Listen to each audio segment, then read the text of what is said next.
Yes, this is Mr. Controversy, and this is the infamous three-point conversion station. Keep it locked.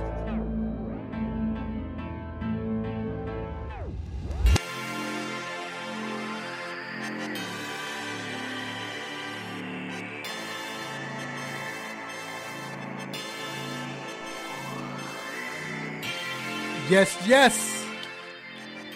We are back once again inside the three-point conversion sports lounge on another Saturday morning. And I am your host, Mr. Controversy. Did you miss me? It's a beautiful day outside here in Atlanta, Georgia. We do pray for everyone that's in Florida, even though it hadn't hit yet. But hurricane, I forgot the hurricane's name. They changed it up, but they about to get a hurricane, and we praying for them. But also praying for the Florida for the hurricanes that lost last week. But college football is back. It was back last week, but we have a full slate of games this week, and we are so excited. Hope everyone is doing well today. I have my crew in today. What up, G? Yo. So this morning, I get my haircut extra early, mad early, and shout out to Simha, the barber. He texted me and was like, "Hey, man," he's like, "Hey, you up?" And I put in yo, just yo, He told me I sound like G this morning. So I said, G is rubbing off on me. I don't know. Hey, I'm getting that trademark. It's Hurricane Dorian, too. Right, Hurricane Dorian, yeah. And also I have my partner in crime, my road dog, Mr. D Intellectual. What up, D? What up, though? I'm good, man. How are you? What? So how are you? Oh, I'm all right. I'm cool. I'm 100. Why you say it like that? She's like, how are you? Hey, you the intellectual, so I want it to be, How are you? With intellect. So I'm cool. I'm 100. That's not intellectual. It is. It's the intellectual. But no, we're doing good, man. Excited. A lot of interesting sporting events going on today. But this show is going to be interesting because it's like we're getting down with the nitty-gritty. It's not necessarily about who's going to play well and who's going to be great, but more so the politics of the game, I guess. We're going to talk about Andrew Luck, this situation. We hadn't had a chance to talk about that. It happened after we got off the air. So, but more so, how is this going to affect the NFL? Not the fact that he's not playing, but what he retired for. Will we continue to see this? Have we seen this in the past? It's been sprinkled, but will we continue to see this trend? Also, we're talking college football once again. We have to give our nosy neighbor watches. And but we want to talk about the transfer portal. We've talked about the portal before, but it's a certain situation that happened in April, which we'll get into, and certain people are allowed to transfer, and then you have some that are not. And the reasons don't coincide. So get into that. Also, Jadaveon Clowney still hasn't signed. Like, he went on his own trade, his own what? Like, he's traveling everywhere to teams, talking to teams, and Houston hadn't even said if they're going to trade him or not. Like, what's that about? But we're going to talk about that and who they should trade him for if they do trade him. And then we have Battlegrounds. We have Daryl Owens going up against Big Google. And then we're talking Major League Baseball. People are saying that Acuna might have a chance to get an MVP nod. Stop it. That's how I feel, but we'll see what D feels. And then we have Ask a Doc. We're talking about injuries going into the NFL season and to college football. So make sure you stay tuned. We are live on Facebook, the 3 Point Conversion Facebook page. Also, you can listen to us locally in Atlanta on the radio on 1100 WWWE AM, The Real. And we're on TuneIn Radio, Radio Now, and iHeartRadio. So get ready for these quick hits. Let's get it.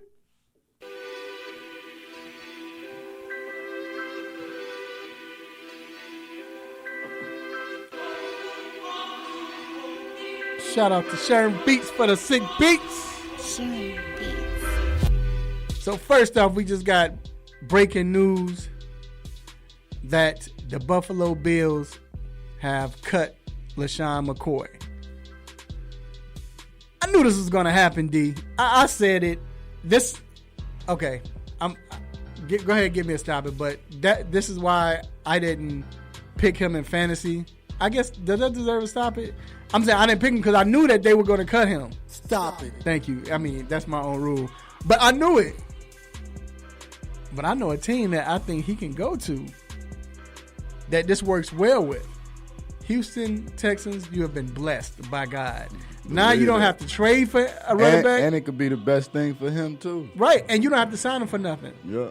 Give him like $126. He could go ahead. He needs at least the amount of a bus ticket from Buffalo to Houston.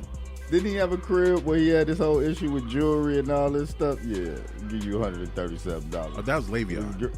No, with his girl. Oh, that was LaShawn. Right. So, but that's good. It's a good look. I'm not shocked, but I knew it was going to happen. So, I need to hit the waiver wire right now because I already know who I'm getting. Anyway, moving on. So, the Houston Rockets gave my man Eric Gordon an extension, 3 years for $54.5 million. And also they added a non-guarantee $20.9 million, I guess, extension. After that, if he makes the All-Star team and or they win an NBA championship, he gets $20.9 million. Can I get another stop it? Because we know that's not happening. Stop it. Have we already had the stop it segment? We might as well, because we know that's not happening. But what you think about this deal, man? I mean, it's good for him. You know, like we was talking about before we was on the air. He's worth that to Houston. He may not be able to go anywhere else and get that, but he's worth that to Houston. Yeah, he is. And I mean, it's what 3 years, 57. It's like 19 a year. Right, it ain't that much. So, but still, that's crazy. We sitting there said 19 million. I know it's not that much. I mean, Jordan was making 2.7. 3. Yeah, that's crazy. Moving on. So David Glass and his family on Friday announced the sale of the Kansas City Royals. This is, I guess, the owner of the Kansas City Royals to an ownership group led by local entrepreneur John Sherman, in a deal expected to be worth $1 billion. Glass purchased the Royals for $96 million in 2000. So this is a come up for him. Definitely a come up for him. He 10 times the amount he paid for him? A lot of speculation. People saying that they didn't believe that this was too much for the Royals because they're the Kansas City Royals. That's how much teams actually going for $2 billion. Right. Teams are selling for $2 billion. And he got 1 for 1. And he good. But the Glass made a lot of money. They won the championship in 2014? Yeah. The World Series. So I'm sure that brought in a lot of money for him. So he done made fist over fist dollars. Right. So this is. And now you can fall back and you don't have to, you know what I mean? Right. So congrats to John Sherman and his group. Moving on.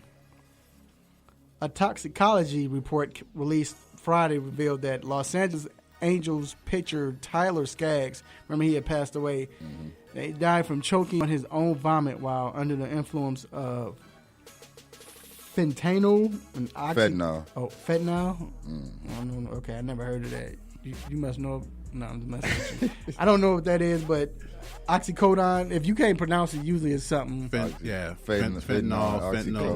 Okay. It's instead of supposed to heroin, it's like they switching heroin with that, and it's like like an elephant something. elephant tranquilizer, or something to that effect, and it's more powerful than morphine, and it'll kill you taking it one time. So, but here's the thing: Skaggs' family has hired an attorney to investigate how Skaggs obtained the drugs. Basically, they said that it has something to do with somebody that worked for the Angels. Yeah.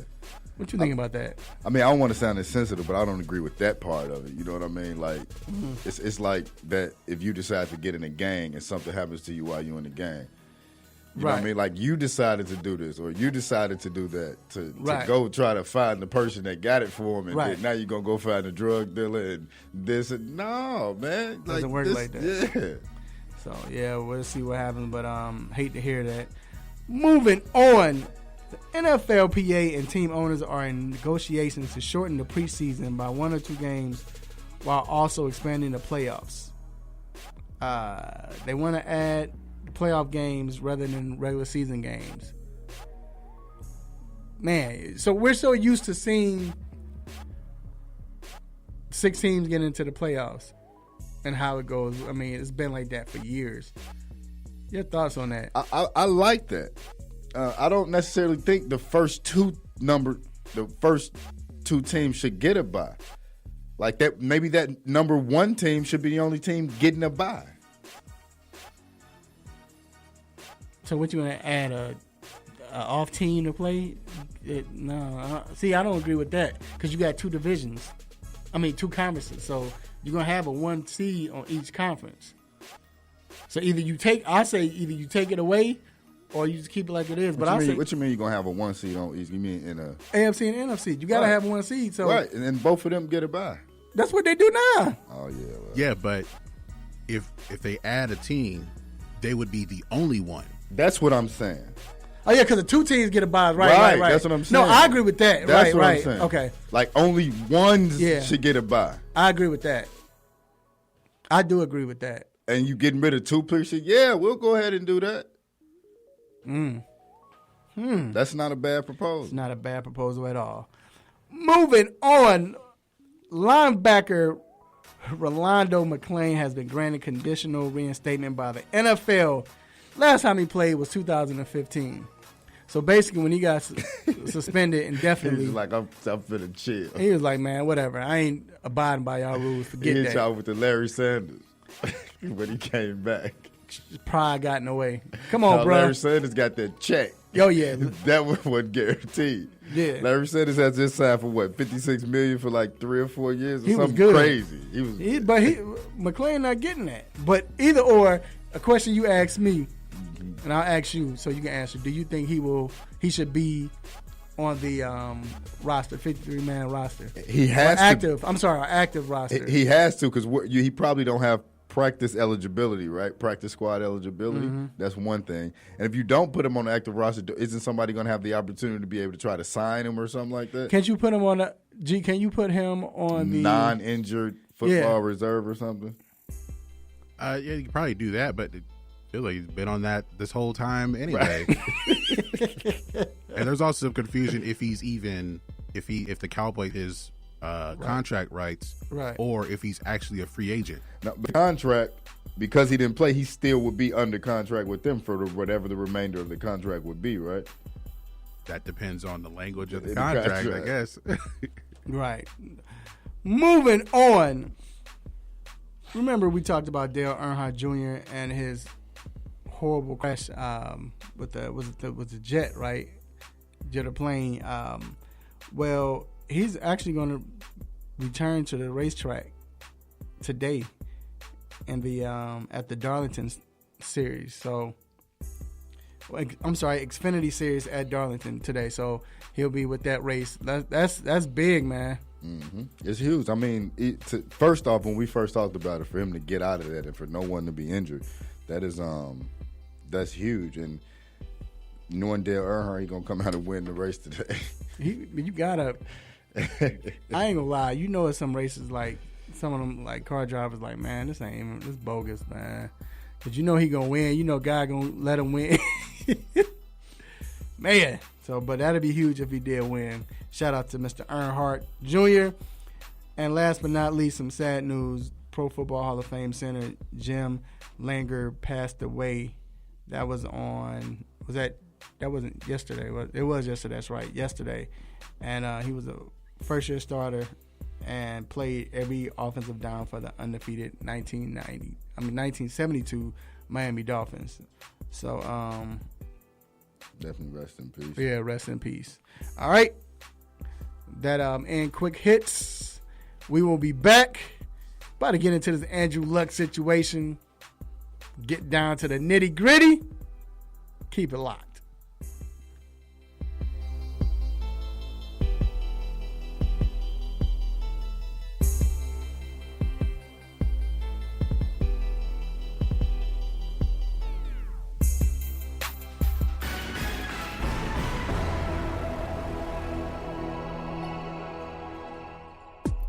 Good morning. This is Greg Hurd with your sports news break. The Atlanta Braves cruised to a 10-7 win over the Chicago White Sox. Ozzie Albies went 4 for 5 with 2 doubles. The Atlanta Falcons are gearing to cut their roster to 53. Kicker Giorgio Tavecchio may not be included after former kicker Matt Bryant recently worked out for the Falcons on Friday. The Atlanta United get ready for a big matchup against the Philadelphia Union this evening. Both teams are tied for the league leading points with 48. Make sure to follow the 3-point conversion for all of your major sports news and updates. It's where fans' opinions matter. Hey folks, Handsome Josh is here to reveal some big news to all the AM 1100 listeners. I have an app. That's right, you can now check out all your favorite programs right here on The Real with the Real 1100 app. Whether it's sports, entertainment, or lifestyle, the Real 1100 definitely has you covered. So why don't you just tell me how much it's going to cost me? And here's the best part. It's available in your Google Play or Apple App Store, and it's free to download. Actually, you can count me in on this one. So download the Real 1100 app today and stay in tune with The Real.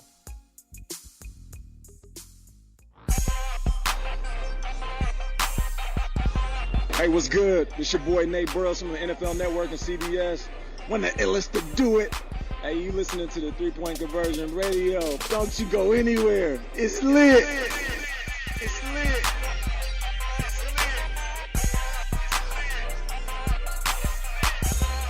Get ready. From the oven to your ears, it's now time for the Hot Topic. Yes, yes. It's your man, Mr. Controversy, here with my co-host, D Intellectual. And this next segment, the Hot Topic, is brought to you by Cindy Cutter's Barbershop, located on 3000 Chapel Hill Road, Suite 206, Douglasville, Georgia. Make sure you check them out. Probably one of the only barbershops that have barbers cutting at 4 something in the morning. And like I always say, all of them cut. Get there so you can get a cut. No empty chairs. And just a great place to be, man. The camaraderie there is great. You know, no beef or anything like that. It's all about children, community, unity, good sports talk. So, you know, every barbershop has to have good sports talk. You can't be at a barbershop and they can't talk sports. Like, I'm leaving if that's the case. I don't care if you can cut. I can't be here. So, and shout out once again to Simha the barber. He is the barber. Once you come in, he's the one on the left, all the way down on the left, last barber on the left. And you can follow him at Simha the barber, SIMHATHEBARBER on Instagram. And then shout out to my man G at the barbershop. I gave him a shout out last week. Shout him out again because I don't shout him out enough.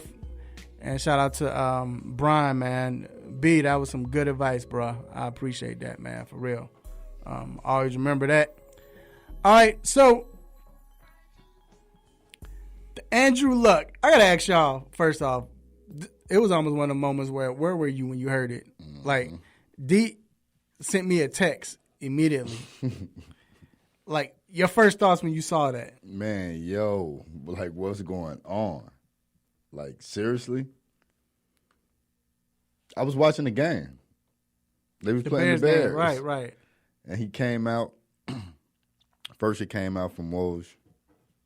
I know that's his job because if you don't say it first, I thought Scheffner came out with it. It was Scheffner. It was Scheffner. Yeah. I'm sorry. Woj I'm sorry. is basketball. Yeah, my fault. It was Scheffner. When he said it, you got to be the first one, even though it's probably something that he didn't want to come out until after the game. Right. But if Scheffner doesn't say it, somebody else say it, then he's not doing his job. Right.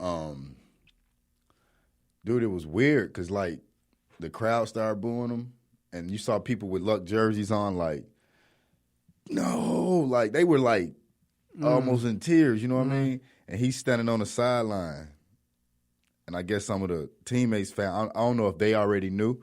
The word is that Brissett knew. Right. And then the way he's standing there, and people kind of like, even the teammates shock value, or they kind of looking like, man, I guess they found out. Kind of, you know what I mean? So it was real weird. But he looked defeated, like even standing on the sidelines. He looked like it was just like he was cool with it. You know what I mean? Like he. So, but what was your? I couldn't believe it. I didn't think the injury was that much. I think it's way more. It must be way more than just a high ankle sprain. Right. G, when you saw it? Were you the same way? Well, I saw earlier in the G probably reported it. Now go ahead. No, you know who it was. No, but I think that I saw that the Colts were going to hold out Brissett from that preseason game, and when like, okay, so they're going with whoever the third guy is, Chad Kelly or whoever the other guy was. So if they're going to play and Brissett's not going to play, then Luck is more hurt than we realize. So it's like he's probably not going to play week one at least, right? Like he may be out for a while. I was not expecting that he was going to retire, but based on what he said, it took a mental toll on him to, if he was hurt, to rehab and to come back. Like I was telling you last night, like, if we have a sprained ankle, we're out for a while. Like 2-3 weeks. You're right here. But these players, they're expected to be back tomorrow. Mm-hmm. So I think the mental toll on him, it was too much for him to like, okay, I got to go through this again as far as rehabbing and trying to get back.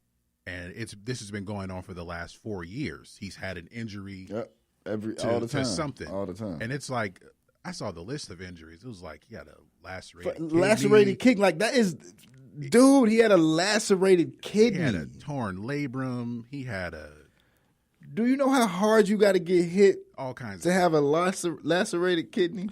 And see, I won't lie. It's when I saw it, I got text from Vincent the Fantasy Guru, and then D Intellectual texted me, and when I saw it. Because I was getting ready, we was about to go out. So when I saw it, immediately I went to the 3-point conversion page and was like, and I saw it, and I still was like, yo, this can't be true. Like, why? Like, and it was just one of those things. Like, man, like, we'll get into that later. I was just shocked. It was shock value. But after learning about it and seeing it, and when he talked about it, like you mentioned, it had to be way more something crazy, but I think, like you said, G, they got to come back the next week and dealing with all of the injuries. One thing we don't talk about in the NFL while they're playing is the mental aspect of the game, and it took a toll on them. That's a lot to come.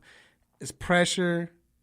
You feel like you owe the fans, but then your body, like he said when he got hurt the last time and he rushed back and he played with all that pain, he said he would never do that again. And sure enough, this comes up. Do you think this will start a trend in the NFL? I definitely do. I think it had already started. Like some people had quit. What was the San Francisco linebacker name? Chris Borland. Him, and then another, and Patrick Willis. They just they was like, dude, I want to be able to have a life. And Borland quit after 1 year. After 1 year, he was still on his rookie deal, and he had a good year. Yeah, what school he went to? Wisconsin. Nebraska. Yeah. So I think it's already a trend. And like for some of these kids, after they get, I'm not saying it's all about the money, but after they get a little bit of money and they may be smart, they've done this, they've done that, they're like, dude, I don't have to like hurt every day and you know what I mean? Get up every day in pain. I don't have, like, I think about the other day I was watching the Bears 85, 30 for 30. Dave Durson, excuse me. And what Jim McMahon goes through, how he has to go get his, like, neck tapped on with this metal thing so that it straightens it out so that the fluid from his brain can actually go down his spinal cord properly so that he don't have, his head isn't banging. Right. Like, who wants to live like that? Right. Yeah, it's and then not just that. I mean, because that's mental, because you got to deal with that. But it's more of the pain. But I think of the pressure, the part of I'm tired. This is draining. It's to the point where I'm not liking what I do. I mean, let's be real. There's a lot of us complain about 9 to 5. Get up, going to work. Yeah, and right, and then, but can't afford to say I quit. I mean, but imagine getting physically. Up and having to every day. Like, for example, with the job, let's say every day you had to go through the same training, and the same like you were saying with the rehab, right? Being mental, like you got to get up every day knowing that I got to do this instead of me working on my craft. Or working on just getting my body in the back. I got to literally work on my shoulder or work on this. And mentally, this is what I got to do every day, every off season. Right. Like, I can only imagine. And being in pain.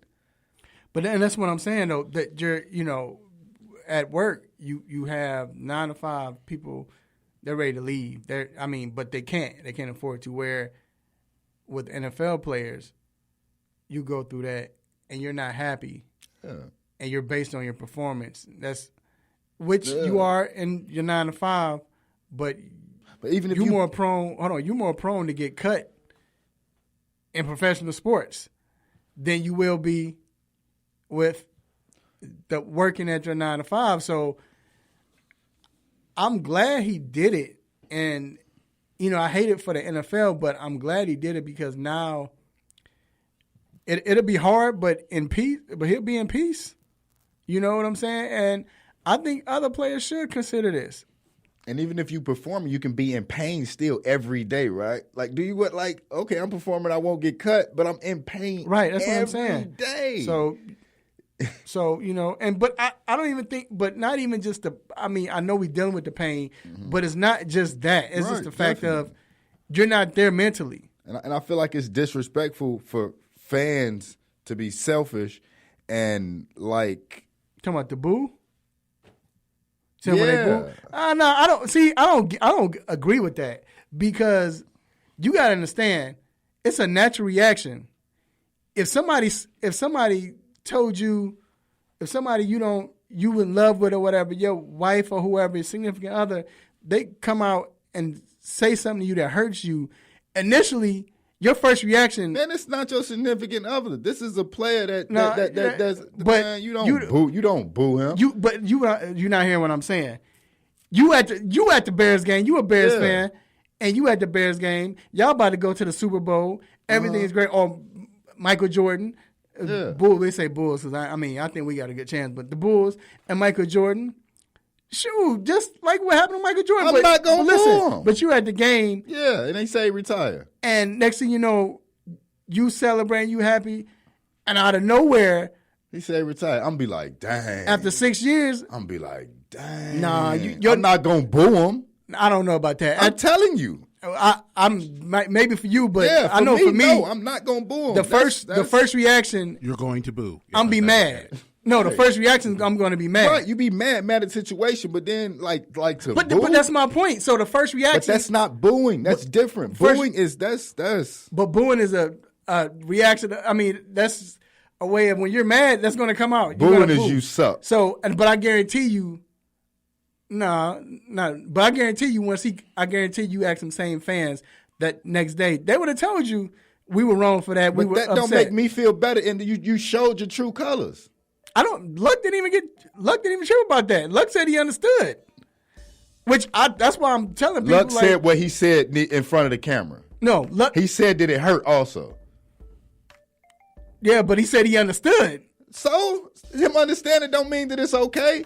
I'm not saying it's okay, but I'm just saying for people to get mad at that, and you got to other people, they wrong, but that's a natural. You don't boo him, you clap him and thank him for him. Now you never gonna see this dude again in this stadium. So you never gonna see him again in this stadium. And the last thing he do when he walk out this stadium is get booed. So I'll put it like this. So we're gonna leave like this. It was like a slap in the face to them, right? That's what fans said, and I bet you it was. Knowing that your Super Bowl hopes are now done and all of that. You get slapped in the face, you gonna applaud. You're like, you know what? Your first reaction, you might catch yourself. Ain't nobody gonna walk up to me and slap me in my face. That's how it happened with them, though. No. They weren't looking for it. You don't boo him. But man. Either or, like I said, in this whole situation, I just, I hope the NFL understands that it, the people in the NFL, players, that this is all right to do. If it's something mental and you're not feeling well. It's okay to retire, coach's man. fault, too. It's the coach's fault because they didn't give him no line his first 5 years of playing. But look, we're going to take a quick break, and we will be right back.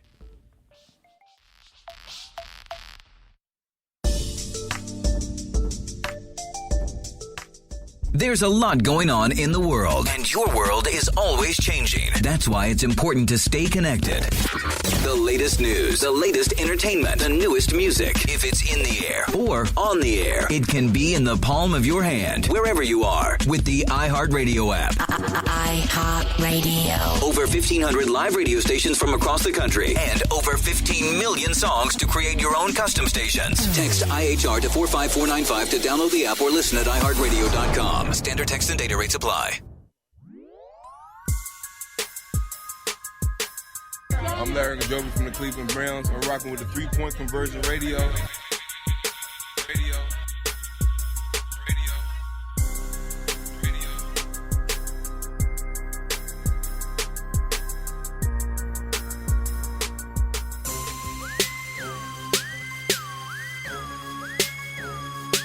All right, we are back inside the 3-Point Conversion Sports Lounge. And as we talked about before, this is college football. We got the full slate of games today. Can't wait, excited. And as we usually do during college football season, we have what is called a nosy neighbor watch. This is where, you know how that nosy neighbor, usually they're old and they're peeking through the blinds. Every time you come in, every time you pull up, they're looking to see. Every time it's company or you outside, they're peeking through the blinds to see what you're doing, see what's going on. They might have their reasons, but they're just being nosy. They want to see this. This is what we're doing each week for college football. Who are we looking at? Who are we peeking on to see what's going on, whether it's a player, coach, team? And I'm going to start with you. Who is your nosy neighbor watch? Jalen Hurts. I want to see what he's going to do over there. I know we say that he wasn't a great passer, but we don't know what he's done over the last year to try to make his situation better, right? And then when he was in Alabama, won a national championship, threw for 5,600 yards, 48 touchdowns, only 12 interceptions, and was running the ball. So let's say his passing has gotten better. And what could he do? What if he put up a Heisman season in Oklahoma and get drafted number one ahead of Tua? Mm-hmm. Or win the national championship against Alabama, right, against Tua. It would be full circle for him. So I'm definitely looking to see what he's going to do. Yeah, I want to see what he does today also. I'm interested to see if he, it's different when you're not with the number one team in the country. So that's what type of talent does he really? We see that we've seen the talent. We've seen the talent. We know what he can do. We know he's good, but a lot of people have talent. what can he do with now? You're not with that same talent. What would you say? He was with A level, now he's with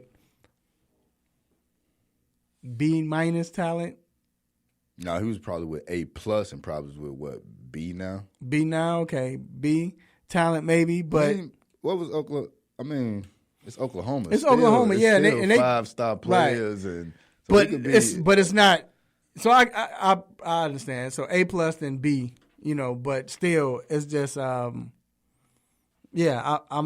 that's good. I'm interested in that. My nosy neighbor watch is going to Justin Fields, and I want to see what he does today because here's the thing.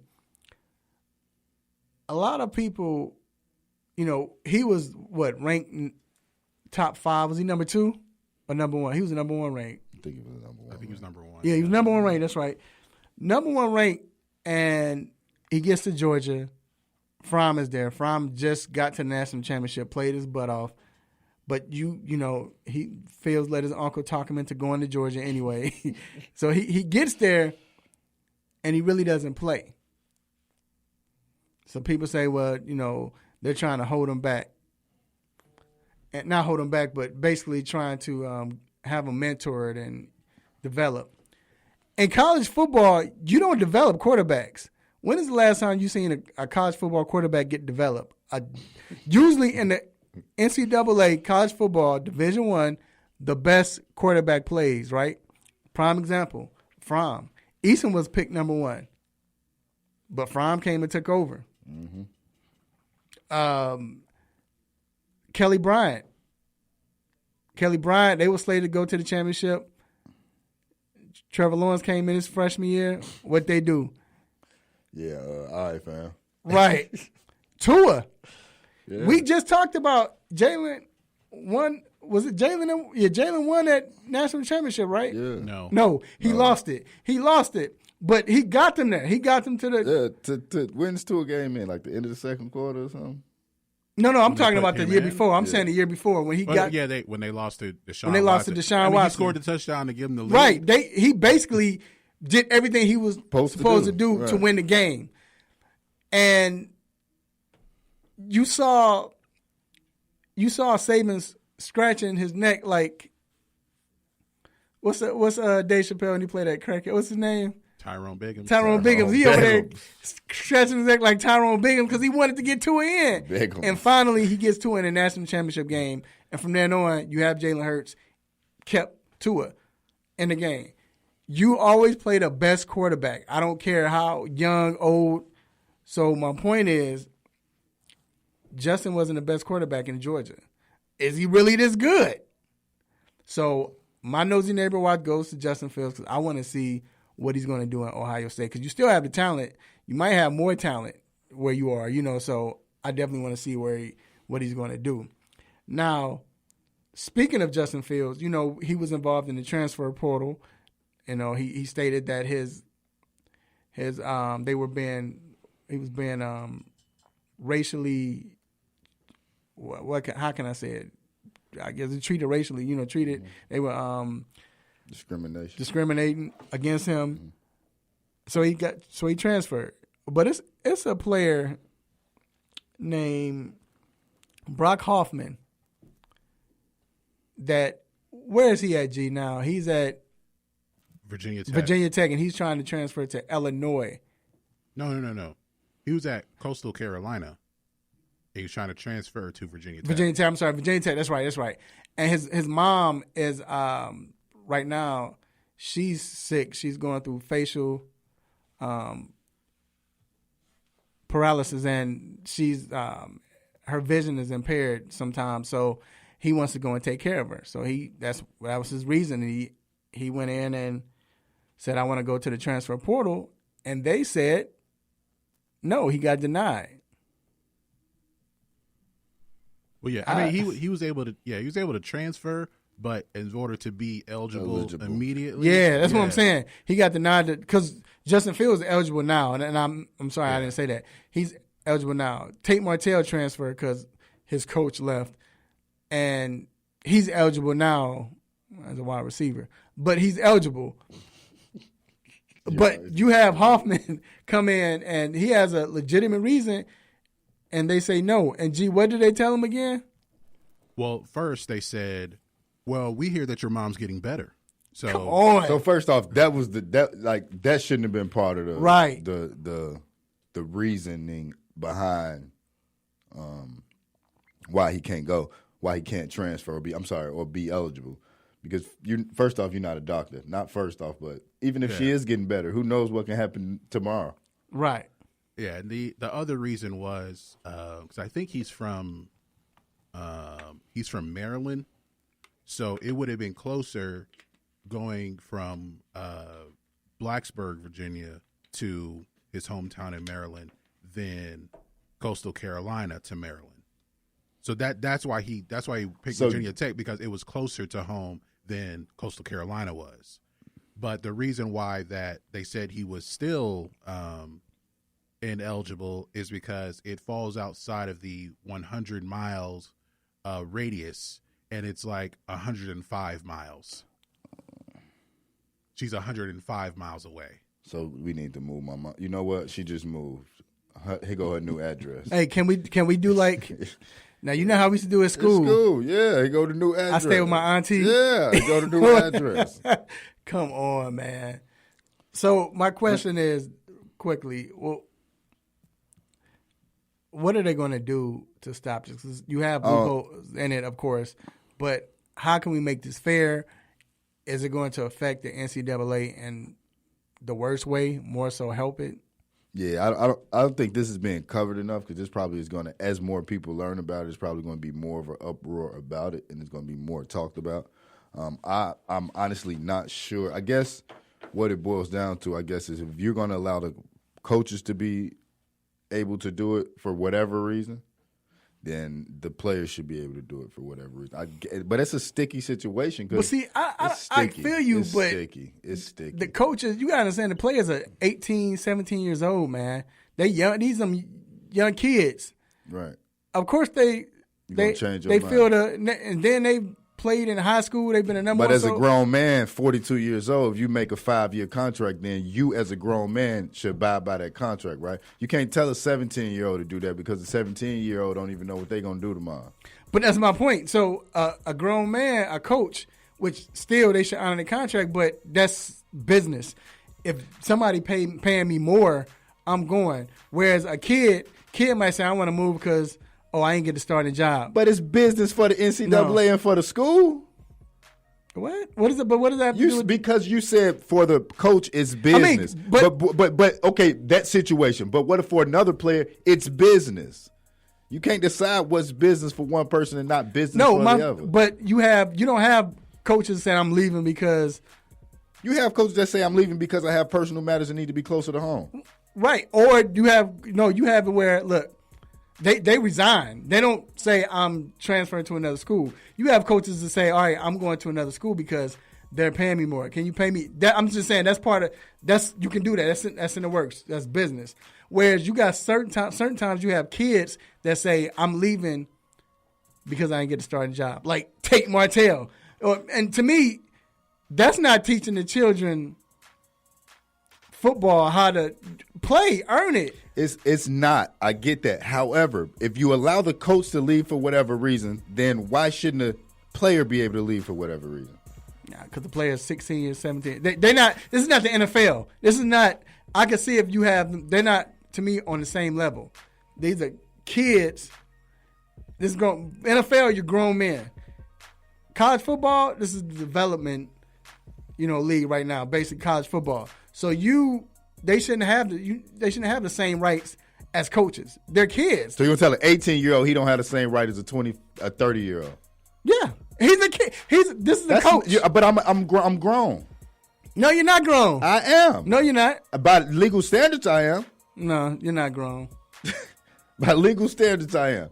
Nah. And even if you my daddy and I want to get out your house, I can get out your house and you can't tell me nothing.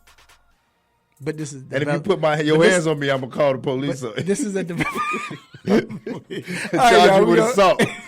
We're gonna take a quick break, but hopefully they fix this. It got to be fixed. I'm just saying.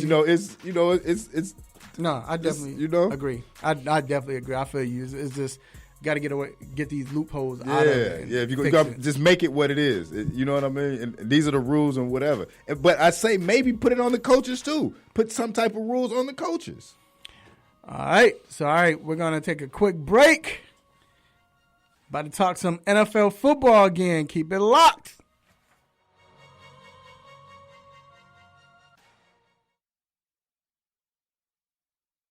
The sun's out and vacation mode is on. Get your thrills and chills at Lake Winnipesaukee and splash-tacular fun at Soak Water Park, where there's excitement for everyone and special discounts almost every day. Let the whole family cool off in the refreshing fun of Soak Water Park. Splash down on the Winnie 500 racing slides and float along the crazy river. Receive an adrenaline rush on the Ozone 14-story freefall or the world-famous Cannonball roller coaster. Kiddie rides bring endless giggles, and family attractions create fun for every age. Don't forget your sweet tooth. You'll need it to complement your powdered sugar smile from our legendary funnel cakes. So what are you waiting for? Put down your phones and video games, gather your family and friends, and upgrade your summer fun to Lake Winnie. Memories are timeless, and the excitement is endless. Make this summer one they will always remember at Lake Winnipesaukee, the South's favorite family amusement park. Visit lakewinnie.com for more information.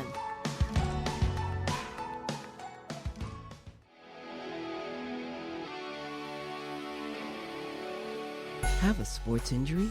Need to see an orthopedic doctor?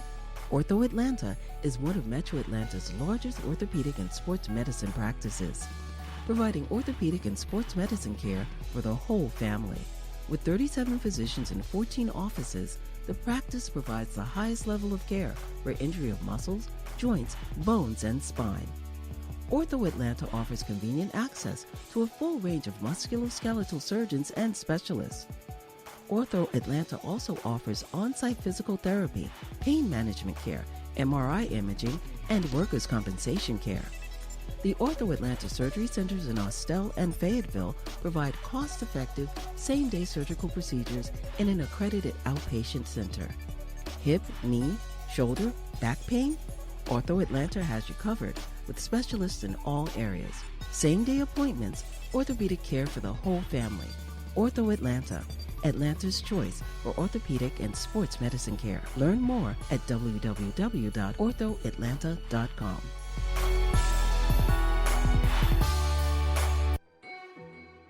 Yo, you chilling with the 3-point conversion sports line. It's Chad Johnson.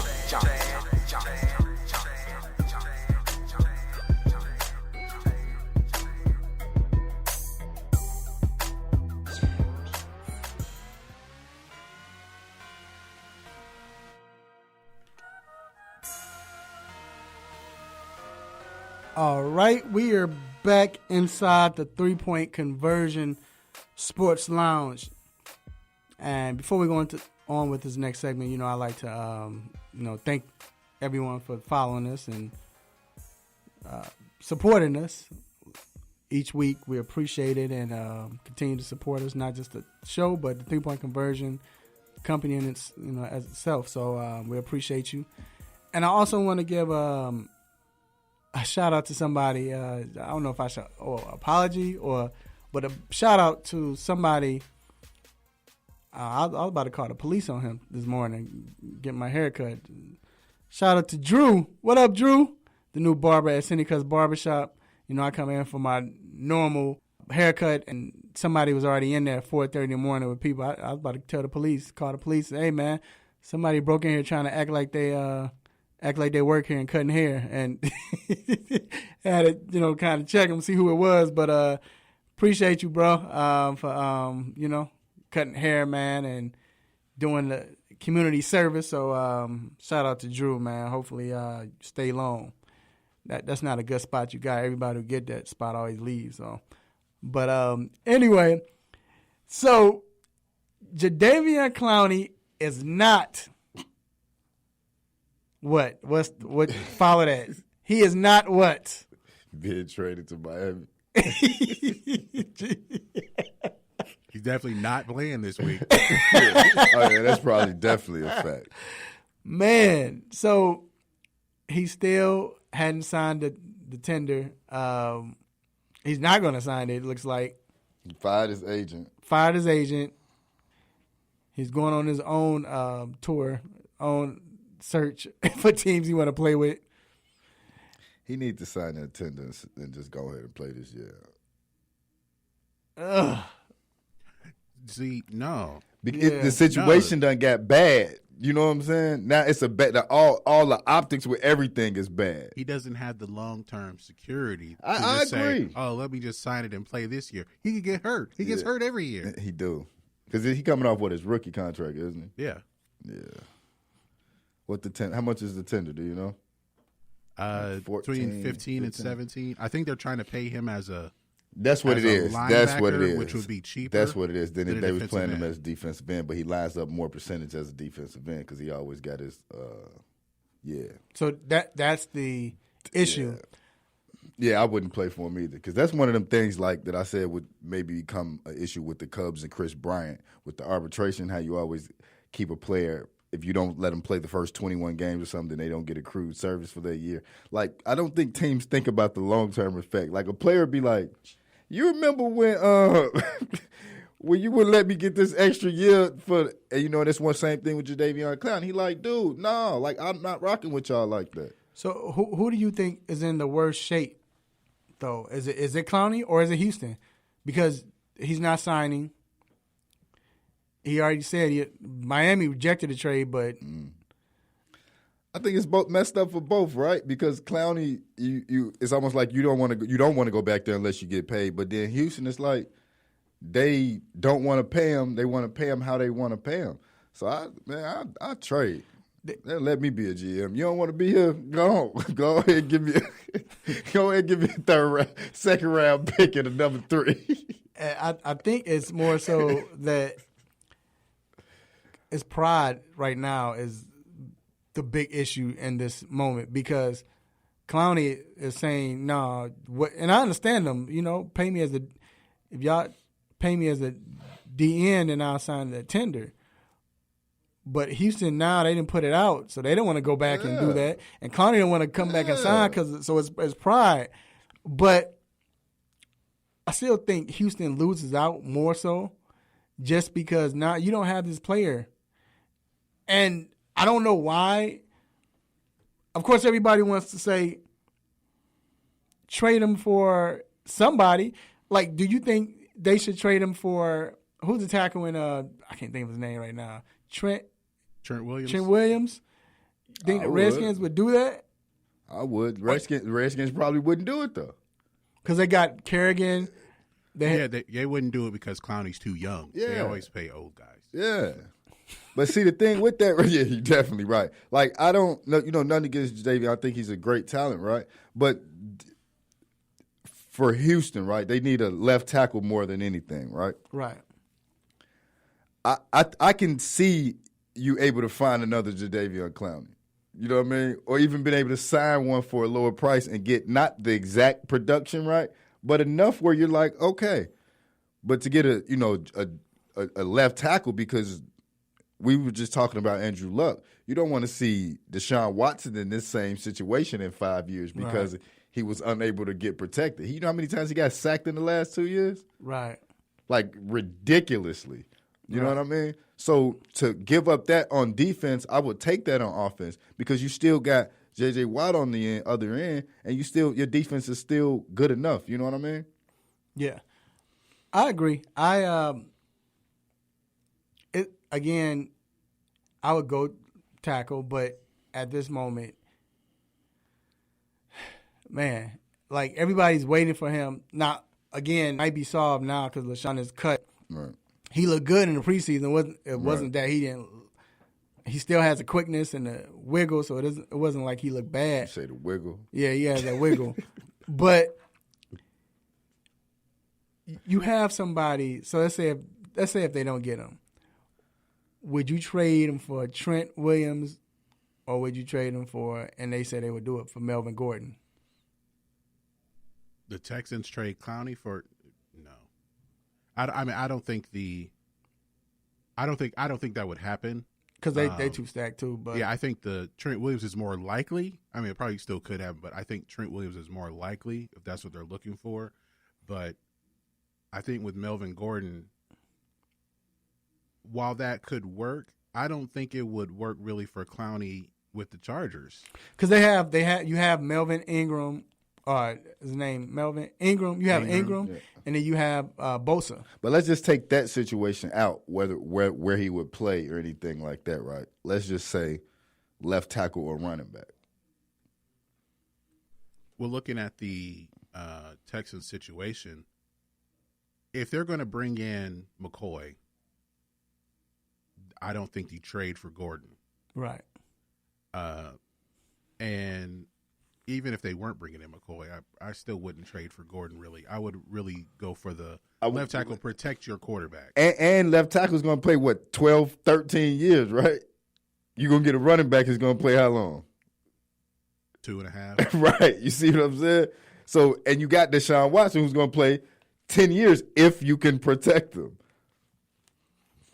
You get that combination together, then you might have something. And then if you get that running back and still don't have no offensive line, what he gonna do then? He's not gonna be able to do anything if the line can't do nothing. Mm-hmm. Yeah, so it's real interesting. And before we break out, I want to ask you: do you think,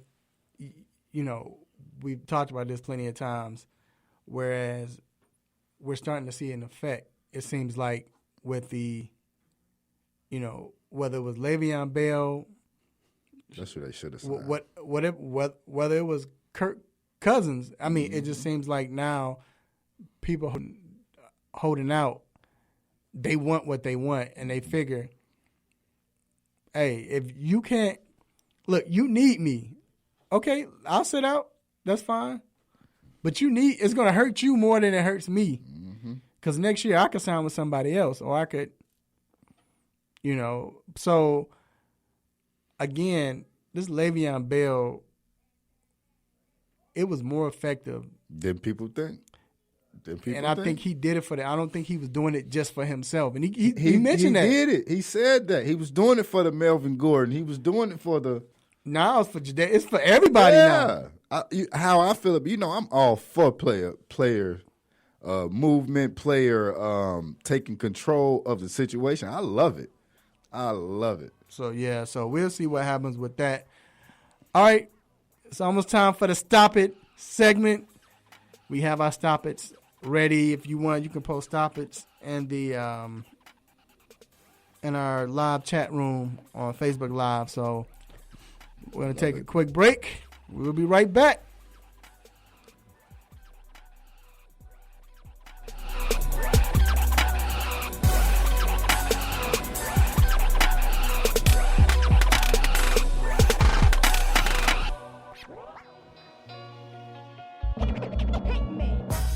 What's happening? It's your man Big T doing big things. Y'all know what it is. ATL Hawks official DJ and Rap City Forever. You're checking out the 3-Point Conversion Radio. You dig?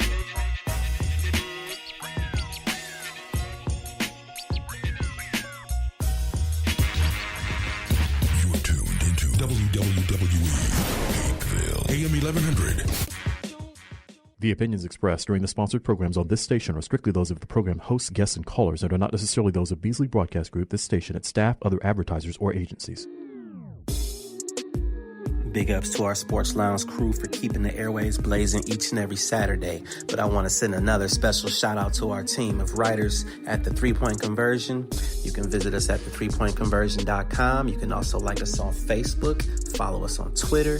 How about the Gram? How about iHeart? How about Spreaker Radio? How about wherever you need it, baby? We got you covered.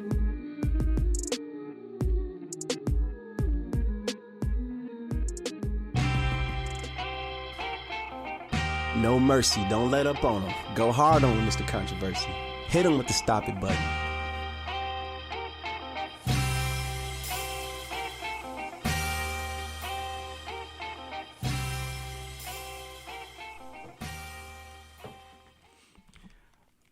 All right, we are back inside the 3-Point Conversion Sports Lounge, and it is now time for the most infamous, the most famous Stop It segment. Stop it! Stop it! Stop it! Stop it! Stop it! Stop it! Stop it! Stop it! Yes! STOP! S-T-O-P, new word, I-T. Stop it! Stop it. Get some help.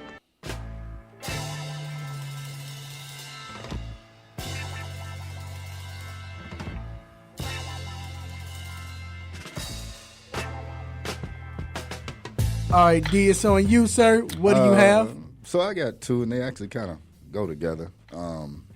First one, I'm going to go to Kobe for saying the Lakers would have won 12 rings if Shaq was in shape like him. Stop it. So I don't know if he was like being, facetious or playing or whatever like that. But even in the fact that, he's out saying shape like him, like that's still kind of throwing jabs. Yeah. And throughout the interview, it sounded like he was kind of throwing jabs, little things like at Shaq, like I would shoot and tell him just get the rebound. Real quick, I think, and I said this earlier, I think he's doing this because he came out with it already, right? And because he came out with it, he feels like he has a pass. Okay, we cool. Somebody kill him but with these Shaq jabs, right? But Shaq come and tweet like, "Dude, you don't have no pass. Like we left that under the bridge. Let it be." But they both said they were cool and nothing, So it's still something. Well, I feel you, right. And the other stop it though is gonna have to go to Big Diesel himself for always bringing the White and stuff, man. Leave the White alone. He done got signed back by the Lakers, and he trying to live his best life. He done humbled himself, and guess what Shaq gonna do? Bring skeletons out the closet, and hey, come on, man, get Shaq some of that stop it love. Stop it. Yeah, Shaq will not. You know why Shaq acts like that? And then we'll move on. I think because the White tries Superman. He tries to be like him. Not just the Superman, but the Superman. Try to be this funny guy. He went to Orlando, tried to be funny, and Dwight always got to have to joke. But I think the difference was Shaq knew how to turn it on and turn it off at the right time. Right, like he's saying you can do that, but when it's time to be a dog, you need to be a dog. And that's what he's like. No, I want to be a puppy. My stop it moment, simple, but it goes to Chick-fil-A. No, it's not about the chicken or nothing like that, but they've taken 2 L's this month. How on earth, somebody need to get, well, I ain't going to say fired, I don't want nobody to lose their job. Somebody need to get reprimanded because why is a Chick-fil-A classic, why is Alabama playing Duke? I just saw that. Stop it. I saw that. What?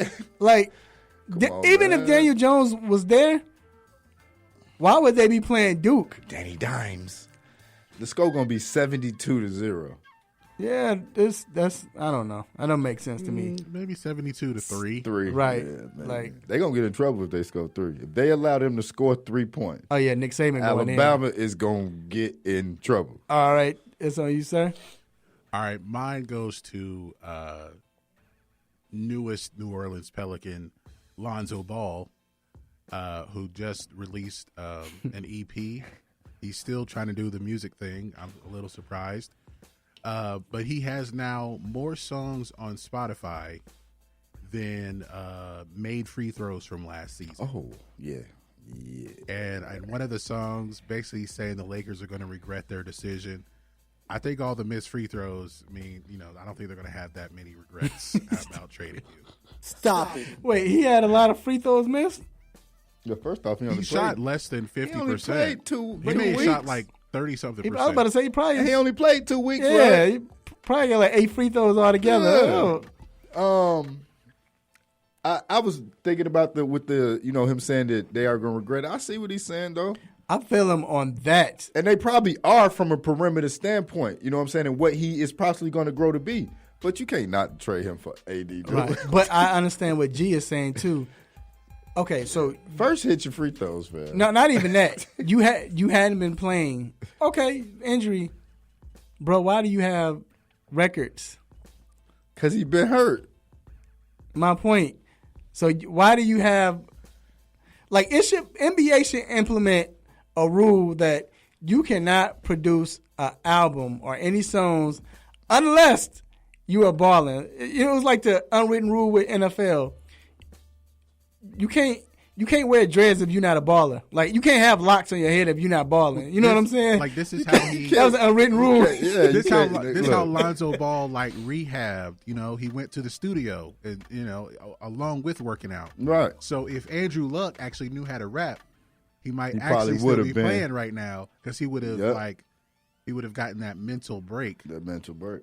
I want to dang, I hate to do this. Dang, but Dollar could spit, hold on. though. This how we are. I hate to do this, but this is just a show we are. We're real, and you my dog.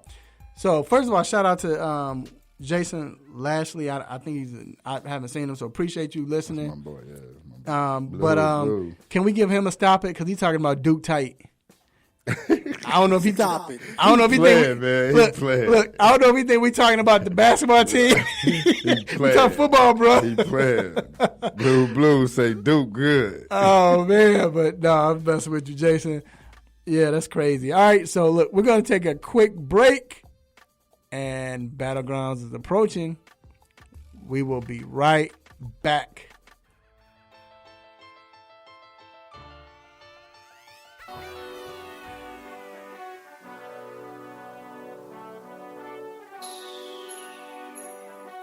Let me break down to y'all what's so dope about the three-point conversion. First of all, everybody is a fan of the game first. Second of all, everybody is a student of the game second. And third of all, we're the average sports fan just like everybody else. We're not coming in here, walking with our nose tipped high, acting snooty, acting brand new. This is a grassroots organization. Bar none.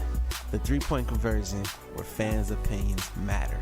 Be sure to visit the website www.the3pointconversion.com. Get your fix, get your articles, multimedia, and everything else that you as a sports fan need. So again, the3pointconversion.com. It's where it's at, man, where fans' opinions matter.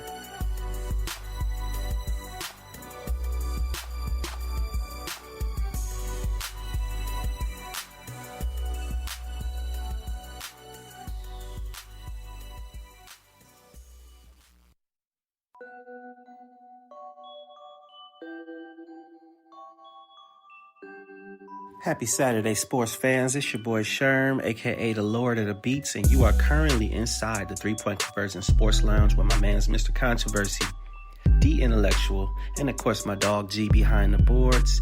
Cheers to the freaking weekend.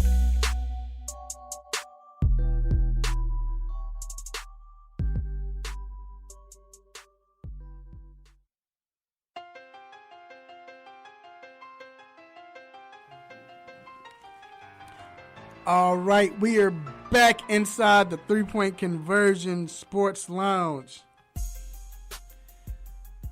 It is Battlegrounds time. But first, the winner of last week, it was one of the greatest battles for Battleground history. But Ray J. Lynn came up with the win. And now he is in. That was a spin. No, let me stop. Go ahead and kick it. But no, the beat there, right. You can kill it. But no, shout out to Ray, man, for getting in. Shout out to Antoine. It was a great battle. So, all right, if you're listening, we're ready for Battleground's second round of the playoffs. We have Big Google on the line. What up, Big Google? What's happening? What's happening with your controversy? Yes, sir. We good here. And then we have Mr. Daryl Owens. What's going on, Daryl? What's up, brother? How you been? I'm good, man. All right. So this is the playoffs. Again, first time listening, we're going to ask 3 questions. We have 3 rounds. We're going to ask a question per round.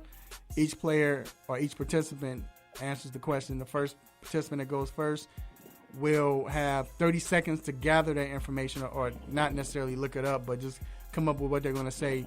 Then they have 2 minutes to answer. Don't just pay attention to the initial answer. If I ask them who is the greatest running back of all time and they say Barry Sanders, just don't go with the answer. You know it's hard, but you want to go with the argument as well. So you want to make sure you vote depending on that. So we have 3 rounds. First person that goes first will go second, the second round, and then flip-flop. All right? So, I'm a Big Google. I'm going to let you pick Pick a number between 1 and 53. You said 1 and 53? Yes. I'm going to go with 42. All right. Daryl? I'm going to go with 22. All right. Daryl, you get the pick. It was 30. Who are you? Do you want to go first or you want Big Google to go first? Big Google can go first. All right. So, first question's coming up. And remember, gentlemen, I'm going to ask the question twice. Facebook, remember, I need your votes, okay? After it's over. You can play along as well. All right. So, the first question. Name 2 college football teams from different decades since 1990 that would make the perfect championship game facing each other. Not name Alabama or Clemson. Can't pick none of those schools. I'm going to ask the question one more time. And you have to pick the year as well, so you have to be precise. So name 2 college football teams from different decades since 1990 that would make the perfect championship game facing each other. Not name Alabama or Clemson. And you have to pick the actual year. Big Google, you have 30 seconds to come up with your answer. Okay, 2 college teams not named Alabama or Clemson since 1990.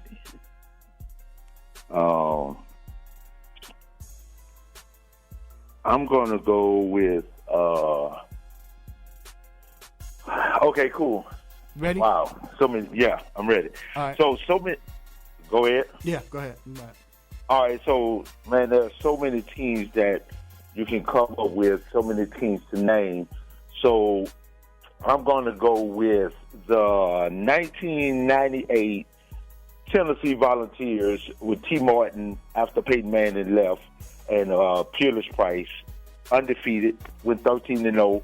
Great season, had a great game, defeated a great Florida State team for the national championship, gave Phil Fulmer his first title in Tennessee, and I just think overall that team, what they was able to do with the competition that was in the SEC, everything like that, I think that it was just a great fit. They were a great team that could still make a great matchup against the team that I consider to be the greatest level of talent of all time, and that would be the Miami Hurricanes of it was the Hurricanes of the 01, it was the 02, 01 or 02 Hurricanes, I'm trying to think, but they went undefeated. They beat Nebraska in that national championship. I mean, they had a plethora of teams. They had second string teams rolling them. They had Jonathan Vilma, Ed Reed, Sean Taylor, Jeremy Shockey, all of them. That team that was just so dynamic, loaded with talent, first rounders that was on the starting lineup, offensively, defensively, and also the second streamers coming in. So I'm going to pick that Tennessee team versus that Miami team would be both undefeated seasons, both national champions of that year. I think today that would be an excellent matchup. All right. Daryl, it's on you. Let's go now. Okay, so mine's going to be a little bit of a fantasy, but stick with me on this one.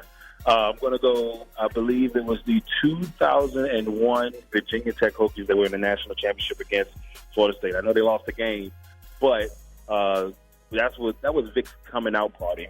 And I think that the electricity he brought on the field towards the second half of that game, if they'd have had a little bit more time, I think Vic and them, I think that Virginia Tech would have won that game. But the excitement that he brought to the field in that game, and I think that would be beautiful for the first half of that game, or the first team in that game. The second team I would pick would be the 1995 Nebraska Cornhuskers, led by Tommy Frazier. I would have that team go up against Vic and the team to see two of the greatest athletes, two of the greatest quarterbacks of the time frame go against each other. And I just wanted to see how that matchup would play out. And I just think that, Nebraska's defense at the time was fantastic. That Virginia Tech defense was one of those defenses that, actually got them through that season. But to see those two quarterbacks with Tommy Frazier and Michael Vick go at it, I think it would be an amazing national championship game. Wow, great first round. Those some great answers. All right. Heat. Whew. All right, so Daryl, you go first. Big Google, you second. All right. Here's the question. Name the most underrated boxer since 1990. Not named Bernard Hopkins. I'm going to ask that question one more time.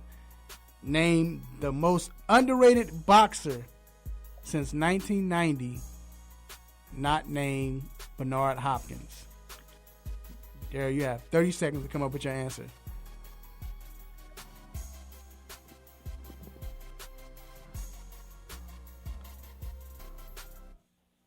I would have said Marvin Hagler.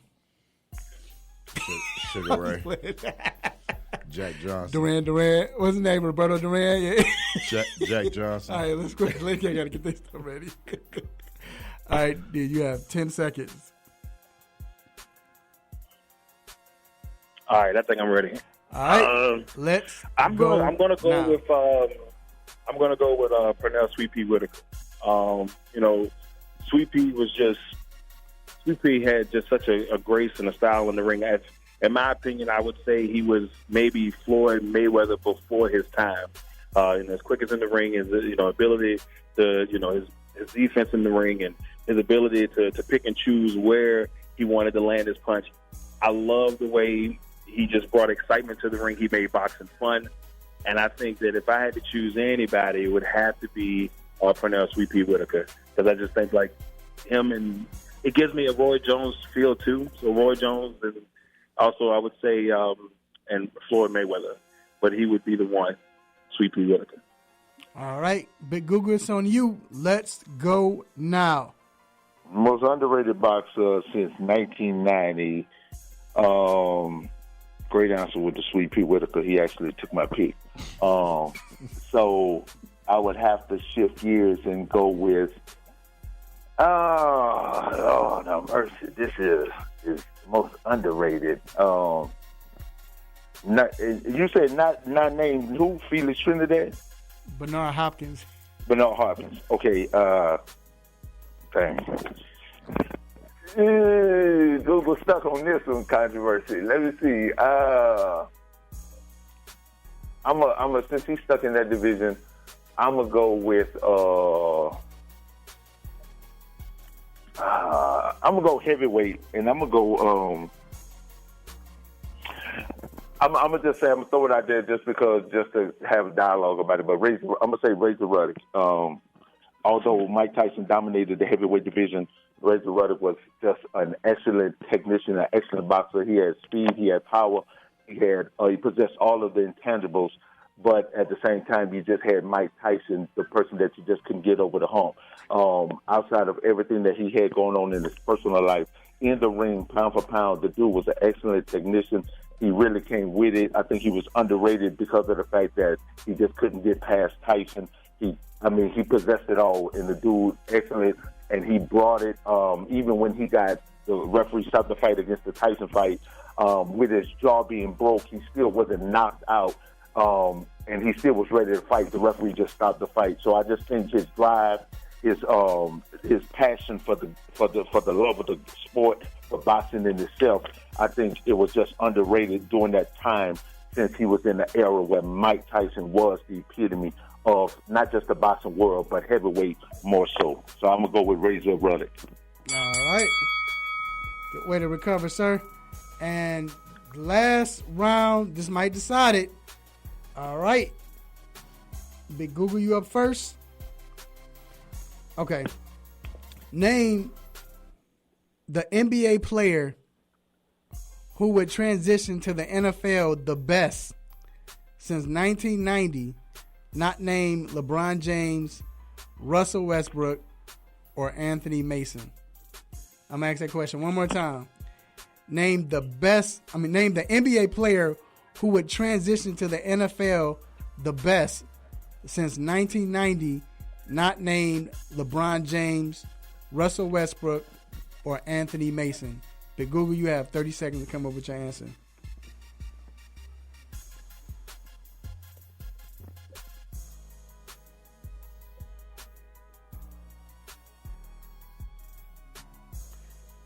I can't say. I would have probably said Sean Bradley.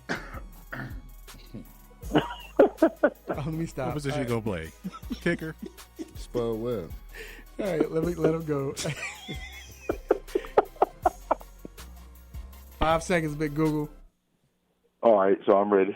All right, let's go now. All right, so if I had to say the NBA players since 1990 that were transitioning into the NFL today, I would have to go with Charles Oakley. Charles Oakley, because of he had coordination. If you think about what it takes to play in the NFL, especially during that time he played, the level of physicality, the toughness, his size, his length. So therefore, you could either put him at tight end or defensive end.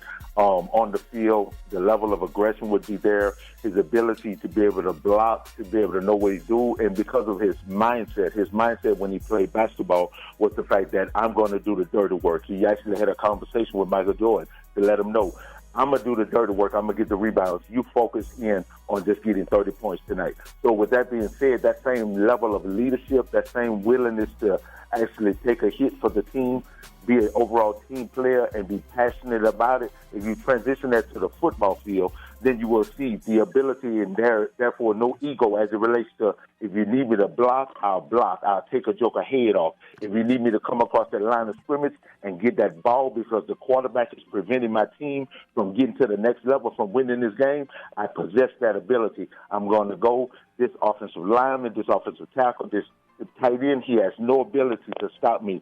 Oakley possessed that attitude on a basketball court, night in, night out. He still possesses it, whether it's in the big three, whether he's just sitting as a fan in the audience, it doesn't matter. That level of intensity, that mindset, transitioning to a football field, Charles Oakley would be an excellent fit at either tight end or defensive end, and he possesses every intangible needed in order to do so. So all right. Go take a joker head off. All right, Daryl, it's on you. Let's go now.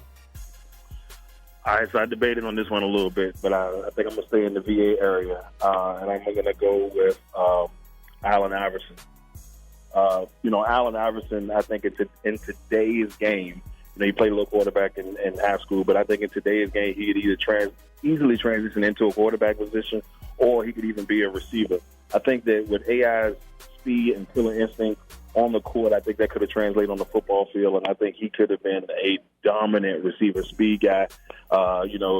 Maybe even do a little H-back, kind of how like the Packers did with Randall Cobb. So I think that Allen Iverson, with his toughness, determination, and not letting his size get to him, could either play quarterback or receiver, in today's NFL. Deshaun Jackson, if he was a receiver, and I would say maybe in the lines of Lamar Jackson, Baker Mayfield with the size that he possessed. So I'm going to go with Allen Iverson. Oof, what a battle. What a battle. Man. I need your votes, ladies and gentlemen. I need your votes. Man. Please vote here in the chat room. Now, if you're listening to it as a podcast, vote wherever you're listening to it. You need to text me, DM me, whatever. Just vote. I need your votes. All right. Quickly. I want to say this real quick. So it just came out. LA just said it. Just let me know that it looks like it's a done deal between Clowney going to the Seahawks. Sheesh. So no conversation yet has been reported yet. So, but done deal for Clowney going to the Seahawks. So who they gonna get back? Who they left tackle over there? Ain't that what Dwayne Brown? I don't know. So wow, crazy. Dwayne Brown went there, didn't he? Yeah. Quick question. Before we go, hey, what were you going, Daryl? You said the other one. Who was the other person you were going with? I was actually going to say Alonzo Mourning. Alonzo Mourning was going to be my second choice because, somebody who, Alonzo Mourning's story is detailed. He's tough. he wasn't always the best center in the NBA, but you knew what you were going to get out of him. And I think his physicalness, being able to come back from that kidney injury showed his resilience. And I just felt like he could have played maybe like defensive end, because I think he would have been a little bit quick on that end, or maybe was that tight end. But last second, I was like, AI. I was like, I had to go with one of the you guys. Right. I see. All right. Appreciate you. A big Google, good battle, man. Good way to recover, man. Usually when we see people stumble and they get stuck, they get stuck. Shout out to my man. I got to mess with him, Alan Fields, for the 3-point conversion. He got stuck. He was stuck. Like, just, all right. They said his nickname is Bunny Rabbit in New York now because of that. So, hey, good way to battle, man. Any words? Nah, just, all good. It was all good. First time ever hearing this guy. Great battle, bro. Great knowledge, great information. I think out of the 3 questions, the best one was the college teams, because of the fact it's just the fact that it was so many teams to choose from. And I actually thought about the Tommy Frazier Nebraska squad, and I just was like, me myself being a defensive-minded person with that Miami defense, and the way T. Martin and that offense just ran through everybody, it would have been it would have been as if the number 1 defense versus the number 1 offense. I think just the Hall of Famers. Right. Yeah. You have the Hall of Famers and your Pro Bowlers, and Big Google, man, shout out, man. It was tough because I was over here sweating. Yeah, hey, like I said, I was over here trying to make sure. I was like, man, I gotta come correct. Good answers, both from both you all, and like I said, we'll let you know next week. All right, we're gonna take a quick break, and we will be right back.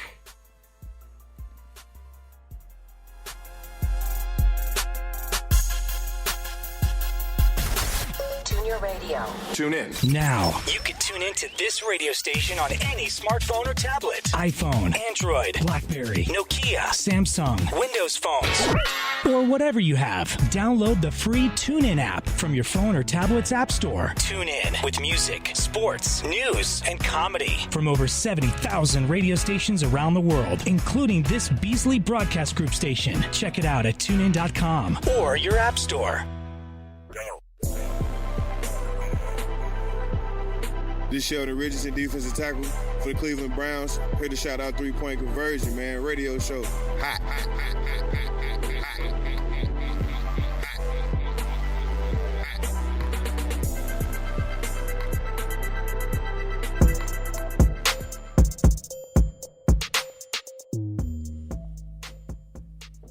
All right, we are back inside the 3-point conversion sports lounge.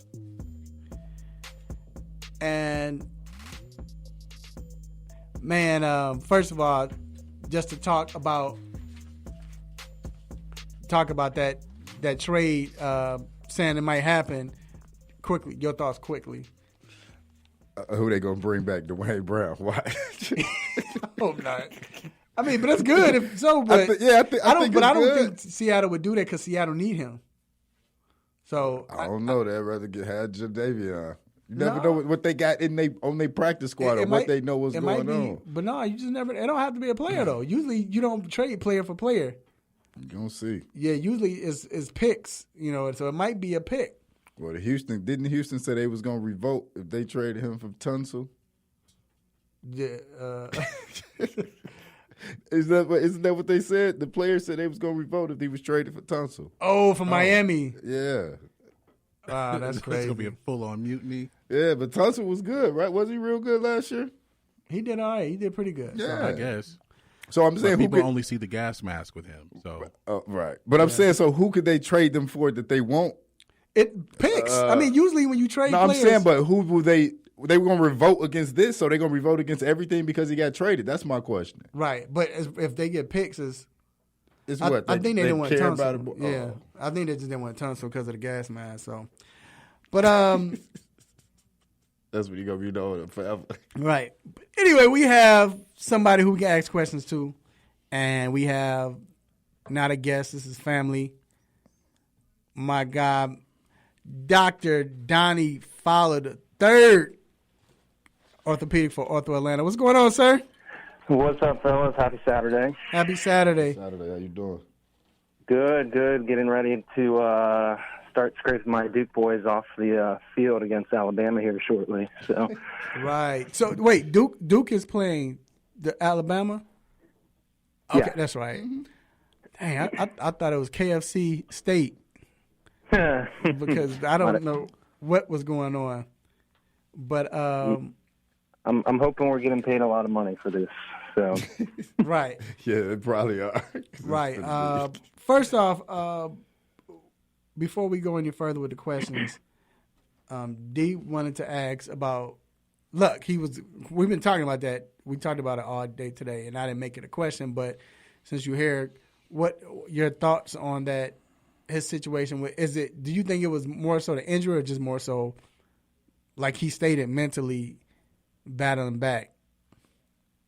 We're talking about Luck? Yeah, Andrew Luck. Yeah. So, I mean, it's almost sad to kind of to see that. I'd put it up, and I'm sure you guys have talked about it, up there as far as the shocking retirements, maybe Barry Sanders, Calvin Johnson-esque guys that are still somewhat in their prime. It honestly, to me, seemed like it was almost more mental than physical. I mean, he's rehabbed through multiple injuries the last couple of years, but it just seemed like he was just broken from a mental standpoint. Just was exhausted and just unfortunately kind of lost his desire and passion for the game as a result. I think physically he would have been able to get back there with a little bit more work, but so it's more mental. Yeah, and I think the Colts, I don't know, maybe in the back of their minds, the reason they're still going to pay him, say, well, maybe he takes a year off and kind of feels rested and decides maybe he wants to come back after a year, and the retirement's not a complete done, but who knows? Because is Luck married? Mm-hmm. So they based it on. You're going to get tired of her. Yeah, you're going to get on your nerves. So you're going to get tired of her. You coming back. Oh, man. All right, real quick, just got word. I know you're a sports fan, so I know you don't mind me doing this. So Seattle, it came out that they are giving them a third-round pick plus 2 players to be named. They hadn't named them. So it's probably going to be practice squad players or something. So, but we'll see. But, man, so today, college football, big. You're covering the Alabama Duke game, and we're not covering, but you're going to be on the field for medical reasons. But Alabama Crimson Tide, their linebacker Dylan Moses injured his ACL on Wednesday. They're saying he will be out a significant amount of time. They didn't say he tore it, but they're saying it's possible he can miss the whole year. I know they hadn't really disclosed the type of injury. They keep saying it's just his knee. What could that be?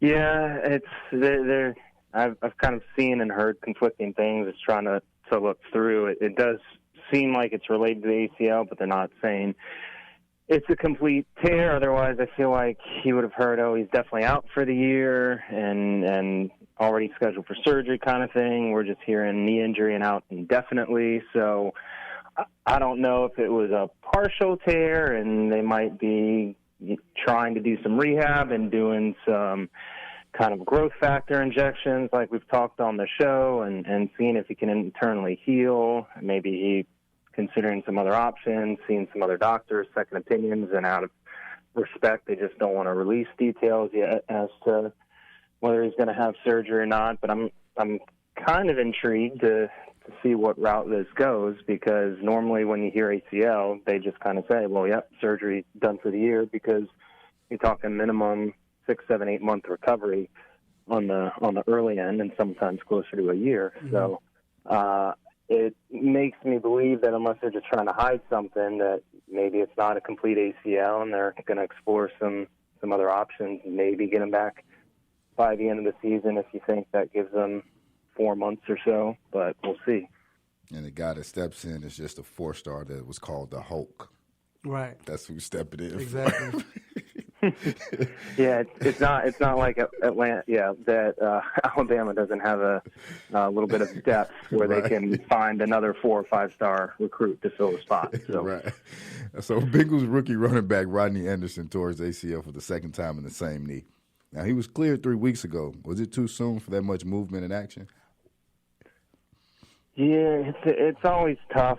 Honestly, you hate to see that, especially in the same knee. And he had some other injury problems at Oklahoma. So he kind of had multiple seasons in college that were derailed by injuries, and now tears it again the first NFL season. So everyone has a different timetable. Sometimes coming back from an ACL, it's really more about your strength in that quad and your movement patterns that, you know, the medical staff is usually pretty keyed in on. So I would have to think that if they cleared him 3 weeks ago, that he was showing good kind of strength and symmetry with jumping and landing leg to leg, and they felt he was ready. There's actually usually a bigger chance of you tearing the other ACL than re-tearing the same one that was reconstructed. But unfortunately, in this case, it looks like he's going to have the same knee reconstructed again.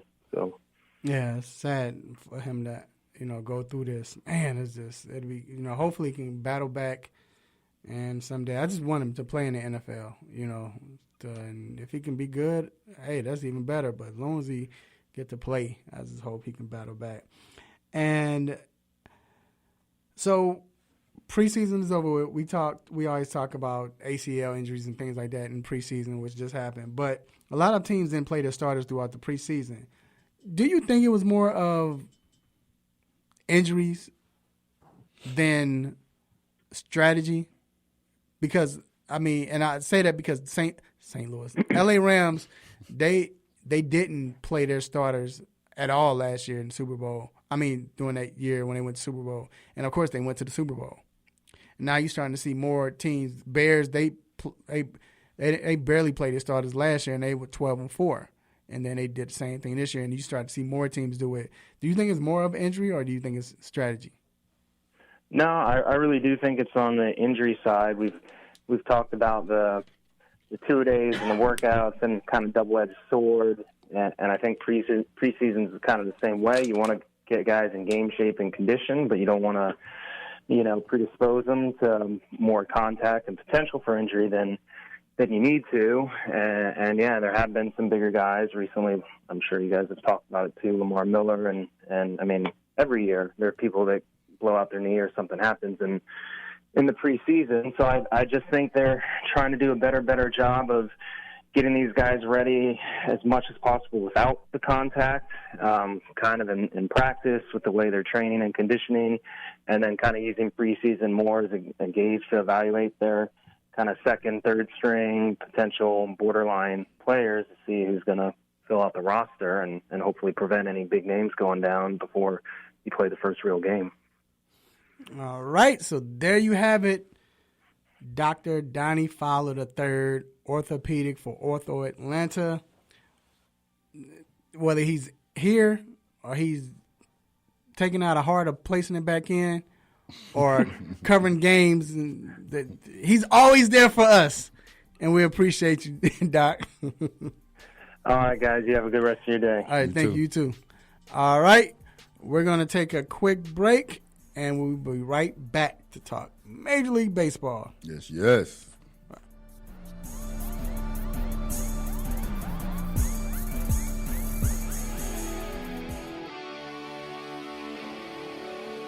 Have a sports injury?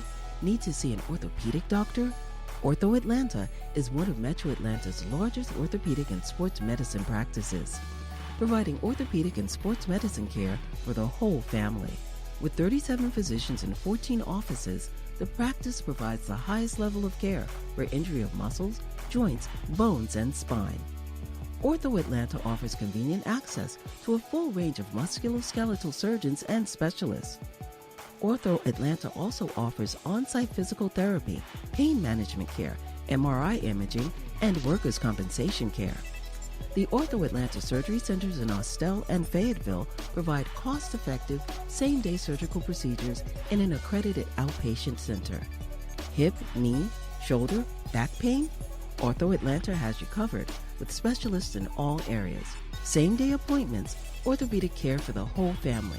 Ortho Atlanta, Atlanta's choice for orthopedic and sports medicine care. Learn more at www.orthoatlanta.com.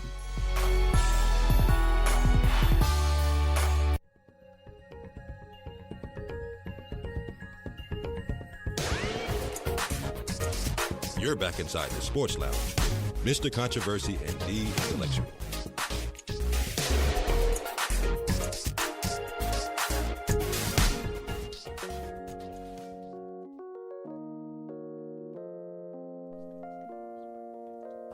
You said what?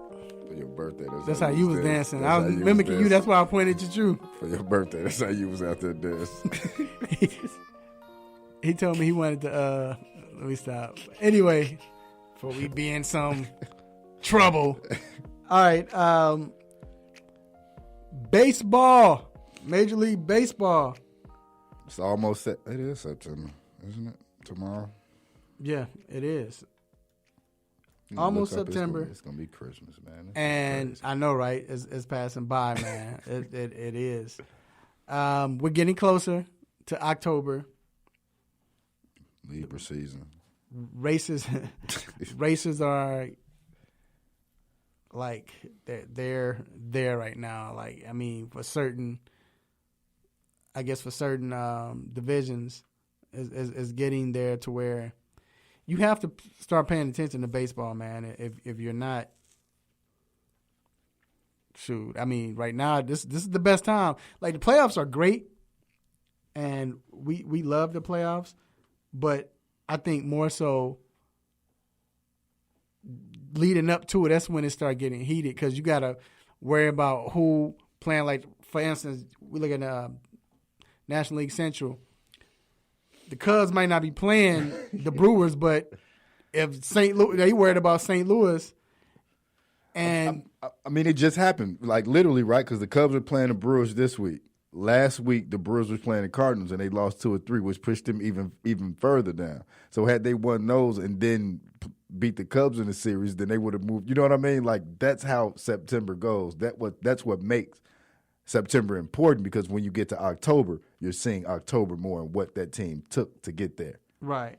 And then just breaking news just came out that CC Sabathia, he went down with a right knee. I say he want to come back still, though. Yeah, he come on, CC.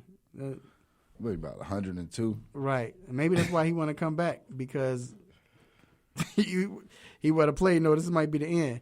But yeah, so like I said, this is where it gets good, and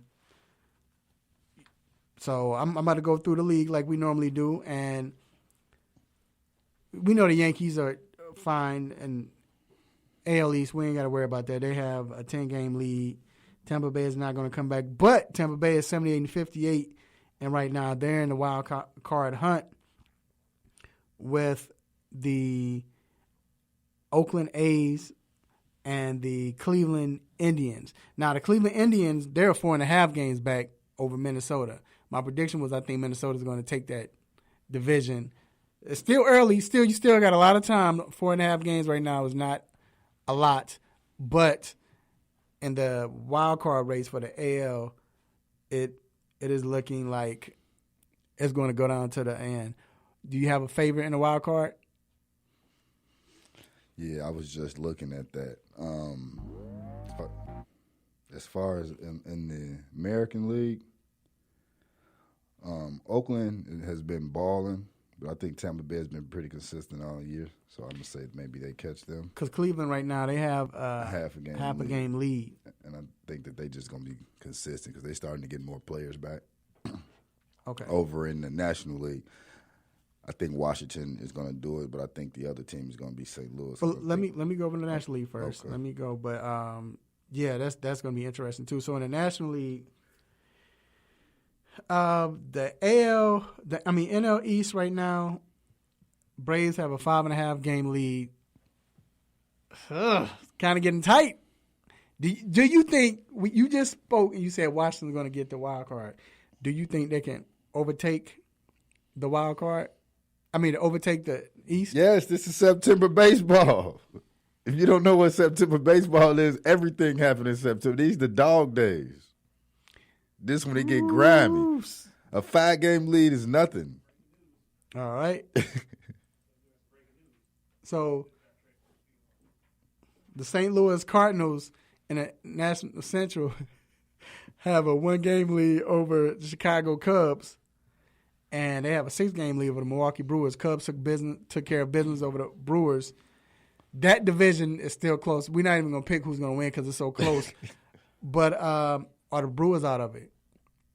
Do you still think it's still enough time? It's the Central, man. It's still enough time. It's still enough time because they still got a lot of games against each other, especially. So one of the biggest things is that Chicago and St. Louis has a lot of – I think they have 7 games against each other. Ooh.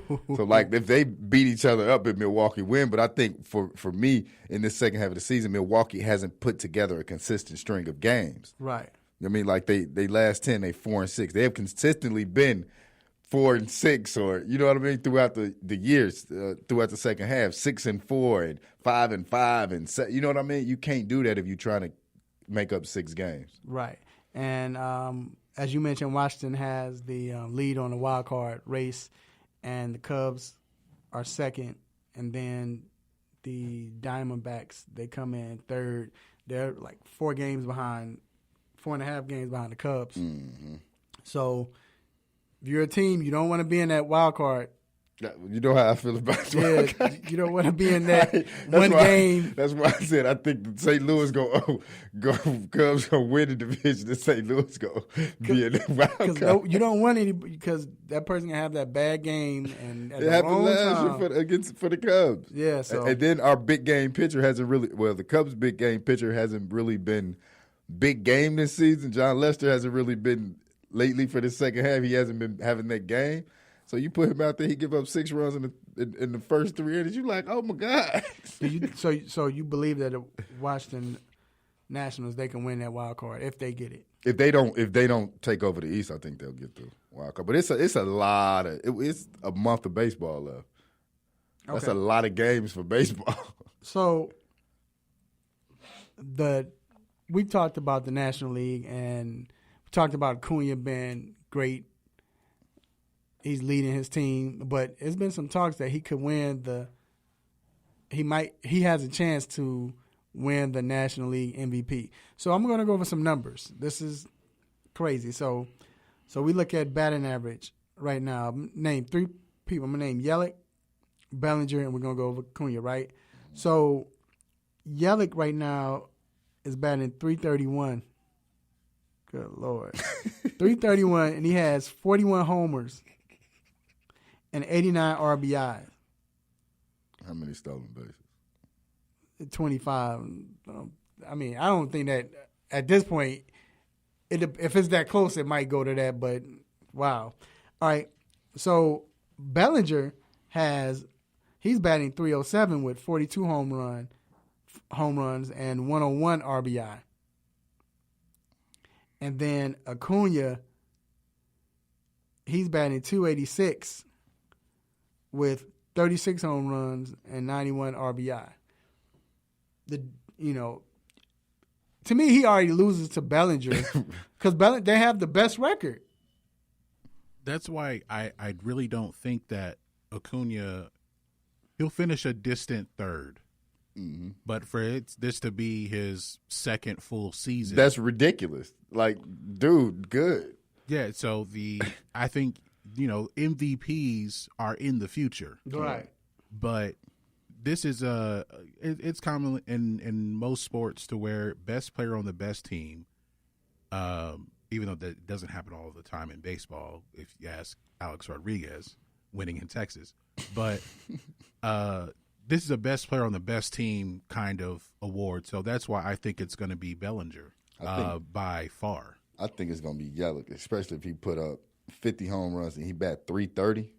Yeah, Yelich is. But the reason the Dodgers are loaded though, so it's not like just Bellinger. That's true, but still he's on the best team. That's going to be the deciding factor. But yeah, Yelich wins. He won it last year. He won it last year. This is crazy. And the same numbers. His numbers were like this is crazy. Kind of the same. Yeah. And the team record was kind of the same too. But Bellinger didn't have the year that he was having. Okay. All right. So we're going to wrap this segment up. Before we go, I have to do this. I have to wish my daughter Kennedy, a 9-year-old, happy birthday. She turns 9 today. Big girl, love you. Daddy loves you. Wish I could be there with you. I know y'all having fun. Like I said, we're eating up all your cake here. So happy birthday. Enjoy your birthday, okay? Happy Love you. Birthday. All right. All right, so we're going to take a quick break, and we will be right back.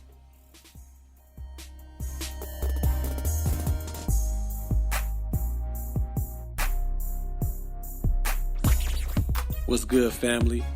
I'm Marlon Sucker Free Jones, a Sucker Free Life double LC, and I'm locked in every Saturday to the best sports show on the planet, the 3-point conversion, where no team or no player is off limits. So let's talk sports, the best of the best, the worst of the worst, and everything in between. Can you dig that?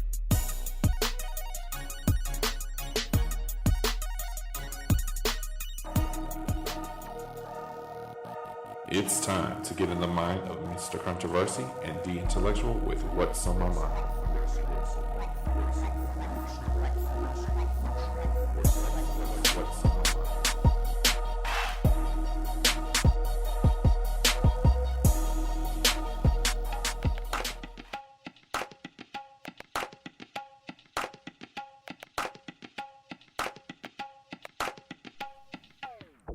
All right, we are back inside the 3-point conversion sports lounge. Okay, real quick. LA is working hard. Adam, who? So LA just came out and said that here are the sources. Here are the team trades and the players that are involved. So the Seattle Seahawks, if just listening, they get Jadaveon Clowney, and the Texans, they get a 2020 third-round pick. Defensive end linebacker / Barkevius Mingo, and linebacker Jacob Martin. So a 3rd-round pick. See, we're not playing with you today. All right, so this segment is called What's on My Mind. and this is the segment where we like to discuss or say what's on our mind, get stuff off our chest. We don't vent. Men don't vent. We just like to, holler at you. Let me holler at you. So, what's on my mind quickly is tennis. Man, I was watching tennis, what was it? Thursday. Today's Saturday, so I was watching Serena play. Or Tuesday, when Serena played, I can't remember her name, but I think she's 16 years old. And she was giving it to Serena, and it was real close. Like Serena was doing her I might lose type play, but ended up pulling it out. And then you look at today, you have a great matchup. You have Coco Gauff versus Naomi Osaka. Must watch. With tennis, I'm not going to lie. When it comes to tennis, I'd rather watch the women play than the men. And I'm going to tell you why. I think it's more exciting. The women, you have the volleys, they're going back and forth. It could last maybe a minute, diving and all of that. It's great throughout the whole match.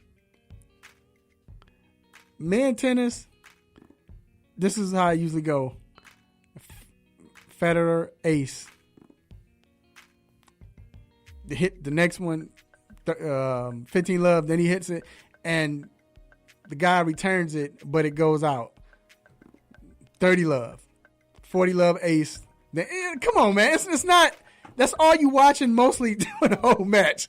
They go back and just 500 aces, that's it. Or you can't return the serve. Whereas with women tennis, they're going back and forth. And nothing against the men, because I like I said, I watch all tennis, but then the fact that you have something to root for. You might have your favorite tennis, but with women, it's certain people you root for. Like right now, everybody's rooting for Coco. You know, of course, you want to root for you rooted for Naomi that time, Serena, or who? I mean, but you have favorites there. Whereas tennis, you have two dominant players, and that's it. And like I said, it's ace first is 5. You got 5 sets, and just I don't know, man. I just love. I don't know why. Like I said, I'm just letting y'all know I love women tennis better than that, and that's what's on my mind. Yeah, it's definitely more exciting. No, Serena played today. Yep. What time? She played yesterday. She won. Okay. Because I watched that. Coco, but you gotta watch that Coco Naomi. She played today. They play at 7. All right, that's a little late. I don't know. Might be out in these streets.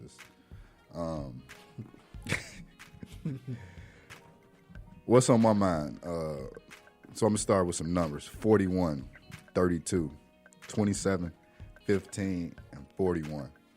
Should I play them numbers? No, that was the Andrew Luck sacks in his first. My bad. 1, 2, 3, 4, 5 years. The 15 was in a shortened season when I think he had a lacerated kidney. He got 15, so 7 games. So you add another one for the 8th game. That's 16. So 32 if he had to play the full season. So that's how much he's been hit. So I completely understand why he would, decide to walk away and how it can become mental. The man has been through a whole lot. Do you realize how hard you have to be hit to have a lacerated kidney? So he had to overcome that and the shoulder thing. So his shoulder was so bad he couldn't pick his kid up, so things like that. And for us to be selfish because we want to see him play and to boo him because he decided to do it. When I first heard it, I was like, man, that's a little bogus, man. Like 2 weeks before the season started, he just let them know. But, man, after I sat down and again thought about it, I was like, man, that's not. He wanted to try to make it happen. And maybe he was mixed diagnosed at first. And when he realized what it really was and how long it was going to take for him to recover, he just decided it's not something he wanted to do no more. And he also let you guys know it wasn't about money because he offered to forfeit the rest of the money. And the coach was like, nah, man, you've been a great guy. This is the guy that gets sacked and taps J.J. Watt on his head and say, good hit. You know what I mean? And the man has been hit a whole lot, and I definitely am not mad at him. I'm glad I was able to see him. He actually was my backup team on Madden, so I used to play with him anyway. But yeah, I'm wishing him nothing but the best. And what the funny thing is they asked him what was he gonna do afterwards. He said, honestly, I think I could be very happy teaching high school history. So imagine. Andrew Luck is your history teacher. All right. No, like you said. Yeah, that's what's on my mind. He will be back next year, trust me. So he'll be back. All right. That is the end of the show. It is time to let you all go. If you hear this music, you already know what it means. But before we let you go, we have a couple of shout-outs. And before you go, you might be part of it. First of all, I want to thank the Almighty God for giving me this opportunity and this platform to do what I do, say what I say, make you upset, mad, give you the stop it button, or want to give me the stop it button. And I thank God for allowing me to have the stop it button to give to you all. But I thank God for this platform, and I appreciate it. Also, I want to thank my our guests, Big Google and Daryl Owens, and of course, the fam, Dr. Donnie Fowler III from Ortho Atlanta. Then I want to thank my engineer. Appreciate you, man, for holding me down. And I want to thank my partner in crime, D, Intellectual. Yes. Really appreciate everybody that listen. Like I say every week, without y'all, there is no us. Without you all, there is no us. Definitely appreciate you all for continuously listening.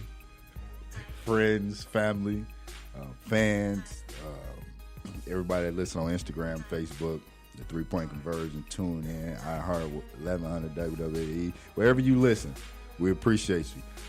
Shout out to all my friends and family, man. All right, and I want to thank my family and friends. Shout them out. My beautiful wife, my children, the birthday girl Kennedy, and even Kyle and Niall, they're there as well, but hopefully y'all having fun. But shout out to my aunties, uncles, cousins, nieces, nephews, grandparents, brothers and sisters, and play cousins. Make sure y'all love each other. Let everybody know that you love them. Eat good. Enjoy sports. Until then, be safe tonight, D. And until then, same time, same show, same crazy host, same sports nonsense. Will you miss me? I'm out. Peace. Peace. You just got done listening to the 3-Point Conversion Sports Lounge. Be sure to follow us on our Instagram, Twitter, and Facebook accounts at the 3-Point Conversion. And also make sure you check out our website, the3pointconversion.com. Be sure to follow us live and listen every Saturday morning at 10 a.m. Eastern.